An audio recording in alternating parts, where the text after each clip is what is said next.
د هر کور مکتب د نن زده کړه د سبا ویاړ. السلام علیکم. د هر کور مکتب ګرانو زده کوونکو ستړي مسئ. د دوهم ټولګي د ریاضي مضمون 48م لوسته ښه راغلاست. د نن ورځې د درس موضوع مو د ضرب عبارتي سوالونه دي. ګرانو زده کوونکو تاسې مو قلمونه او کتابچې در سره راواخلئ او راځئ چې خپل درس را پیل کړو. ګلالوی زده کوونکو تاسې زده کړل چې ضرب هغه عملیه ده چې موږ یې په مرسته یو عدد څو واره پر بل عدد جمع کولی سو.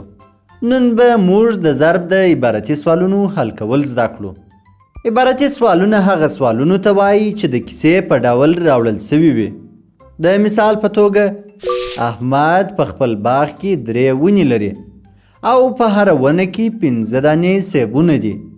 تاسې پیدا کړئ چې احمد به په ټولو ونو کې څو سیبونه لري. راځئ چې د ضرب په مرسته یې حل کړو. لومړی به سوال جوړ کړو. 3 ونې لري نو د اول به د 3 عدد ولیکو. هره ونه 15 دانې سیب لري نو د 15 عدد به هم ولیکو. اوس 3 او 15 له یو بل سره ضربوو. یعنی معنی دا چې 3 ځله 15 څو کیږي؟ 3 ځله 15 15 کیږي. نو احمد ټول 15 سیبونه لري. دوهم سوال. په یو کوټه کې 4 الماری دي او په هر الماری کې 6 کتابونه دي. تاسو پیدا کړئ چې ټول څو کتابونه دي. راځئ چې لومړی عددونه ولیکو. لومړی عدد 4 چې د الماری شمیر دی او دوهم عدد چې 6 دی دا د کتابونو شمیر دی. اوس یې له یو بل سره ضربوو. 4 ضرب 6 مساوي کیږي په 24 سره. په ټولو الماریو کې 24 کتابونه دي. دریم مثال.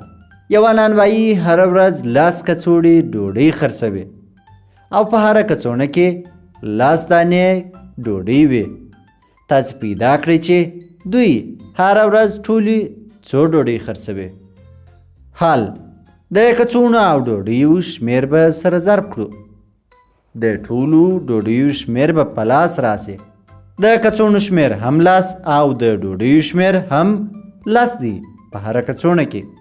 نو لاس چې له لاس سره ضرب کړو 100 په لاس راځي.